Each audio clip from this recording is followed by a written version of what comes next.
નમસ્કાર, સંદેશ ન્યૂઝમાં આપનું સ્વાગત છે। બુલેટિન સાથે હું હિના। વાત કરવી છે સુરત જિલ્લા કલેક્ટરની અધ્યક્ષતામાં સંકલનની બેઠક યોજાઈ હતી। તોડબાજ પત્રકારોનું રજીસ્ટ્રેશન રદ કરવા એમએલએની માંગ છે।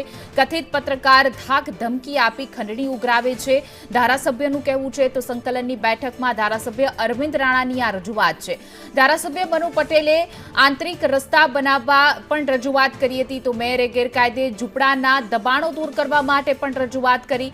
તાપી નદી કિનારે પારા પર ગેરકાયદે ઝૂંપડાના દબાણો પણ દૂર કરવા માટે જે છે તે રજૂઆત કરવામાં આવી હતી। તો સુરત જિલ્લામાં જ્યારે કલેક્ટરની અધ્યક્ષતામાં જિલ્લા સંકલનની બેઠક મળી ત્યારે પૂર્વના જે ધારાસભ્ય છે અરવિંદ રાણાએ ટોક કરતા પત્રકારોનું રજીસ્ટ્રેશન રદ કરવા માટે કહેવામાં આવ્યું છે, રજૂઆત કરવામાં આવી છે। જે રીતે છેતરપિંડીથી આ ઠગાઈ કરતા હતા કહેવાતા પત્રકાર ધાક ધમકી આપીને ખંડણી ઉઘરાવે છે તેવા પત્રકારોનું રજીસ્ટ્રેશન રદ કરવામાં આવે તેવું ધારાસભ્યની માંગ છે। સુરત જિલ્લા કલેક્ટરની અધ્યક્ષતામાં જ્યારે સંકલન સમિતિની બેઠક યોજાઈ હતી ત્યારે ધારાસભ્યએ રજૂઆત કરી છે જે આ તોડબાજ પત્રકારોનું છે તેનું રજીસ્ટ્રેશન રદ કરવામાં આવે તેવું અરવિંદ રાણા ધારાસભ્ય છે પૂર્વના તેણે રજૂઆત કરી છે। તો અનેક વિસ્તારોમાં જે રીતે ગેરકાયદે બાંધકામો છે તેનું ડિમોલેશન કરવામાં આવે તે પ્રકારની પણ રજૂઆત જે છે તે કરવામાં આવી હતી।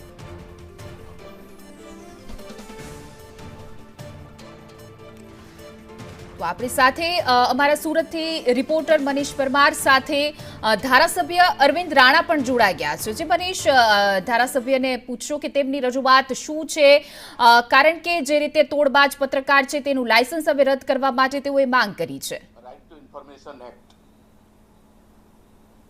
કેન્દ્રનો કાયદો સામાન્ય લોકોને સરકારની કોઈ પણ પ્રકારની માહિતી મેળવવી હોય તો તેના માટે એક અક્ષીર અને રામબાણ એક ઇલાજ જેવું હતું કે કોઈ પણ સરકારી અધિકારીઓની કોઈ પણ ખોટી વહીવટની કોઈ તકલીફ હોય તો તેના માટે પણ આ આરટીઆઈ એક્ટ હેઠળ માહિતી મેળવવાનો સામાન્ય નાગરિકને અધિકાર છે। પરંતુ આ આરટીઆઈની આડમાં કેટલાક બની બેઠેલા પત્રકારો કે એવા પત્રકારો કે જે પત્રકારત્વના જે વિશ્વાસ છે એ વિશ્વાસને કલંકિત કરનારાઓ કેટલાક એવા તત્વો છેલ્લા 2 મહિનાથી મારી લડત ચાલુ છે। એમાં સુરત શહેરમાં પોતાનું મકાન ઘરનું ઘર બનાવતા હોય, પ્લાન મંજૂર હોય અને કેટલાક કિસ્સાની અંદર કેટલાક મકાનો રિપેર કામ કરતા હોય, કેટલું રિનોવેશન કરતા હોય તો આ અંગેની માહિતી આરટીઆઈ દ્વારા માંગીને એના મકાનના ફોટાઓ પાડીને કેટલાક કહેવાતા પત્રકારો રીતસર ખંડણી ઉઘરાવતા હતા, લોકોના ભ્રષ્ટાચાર કરીને લોકોની પર દબાણ લાવીને સાથે સાથે અધિકારીઓની પર પણ દબાણ લાવીને મિલકતો તોડી પાડવાની ધમકી આપીને ખંડણી ઉઘરાવતા હતા। આની ફરિયાદ મેં પોલીસ કમિશનરશ્રીને કરી હતી અને પોલીસ કમિશનરશ્રીએ કેટલાક આવા જે તત્વો છે એ તત્વોની ઉપર કાયદેસરની કાર્યવાહી કરી છે। આજ દિન સુધીમાં સુરત શહેરની અંદર લગભગ 77 જેટલા અરજદારોએ આ અંગે અરજી કરી છે અને લગભગ 46 જેટલા આવા કહેવાતા પત્રકારો જે છે એ પત્રકારોની ઉપર એફઆઈઆર થઈ છે।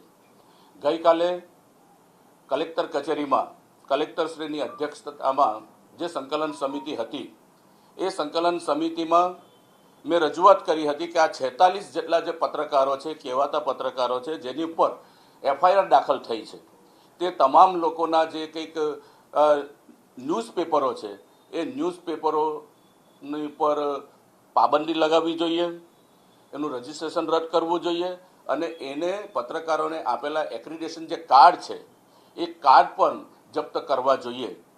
અને એવી રજૂઆતના આધારે આ પત્ર મેં પહેલેથી લખેલો હતો અને મારી રજૂઆતના આધારે કલેક્ટરશ્રીએ નેશનલ મીડિયાના જે ઓથોરિટી છે એને પત્ર લખીને આવા જેટલા પણ સુરત શહેરમાં પત્રકારો છે જે પત્રકારત્વની આડમાં પોતાના પેપરોમાં લોકોના ફોટા પાડીને લોકોના મિલકતોના ફોટા પાડીને જે ખંડણી ઉઘરાવતા હતા તેવા લોકોના તમામના આ ન્યૂઝપેપરો કેન્સલ કરવા માટેની દરખાસ્ત એ માનનીય કલેક્ટરશ્રીએ કરી છે।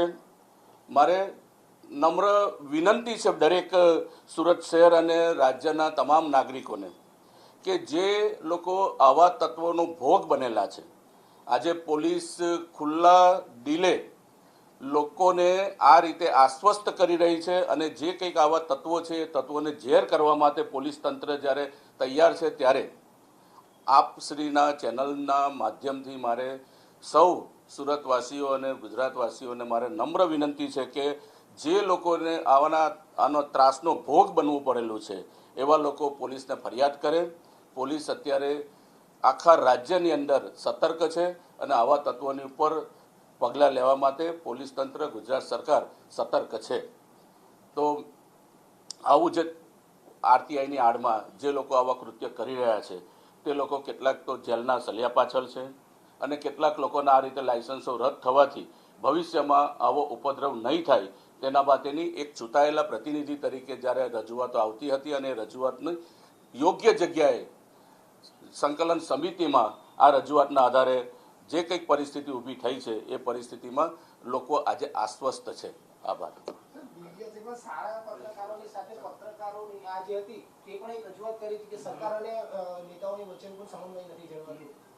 મેં એ જ વાત કરી છે કે પત્રકારત્વ એ એક પવિત્ર વ્યવસાય છે અને એ વ્યવસાયની સાથે સંકળાયેલા જે લોકો છે એને કલંકિત કરનારા જે તત્વો છે એ તત્વો આજે ઝેર થયા છે અને એ તત્વોના ત્રાસમાંથી આજે શહેરની પ્રજા મુક્ત થઈ છે અને આ જે કંઈક લડત છે એ લડતના આધારે જે ખરેખર આ સુરત શહેર અને રાજ્યની અંદર જે ભોગ પામેલા લોકો છે એ ખરેખર આપ મીડિયાને પણ જે આપના દ્વારા આ સમાચાર લોકો સુધી જાય છે અને લોકો આજે આશ્વસ્ત બન્યા છે.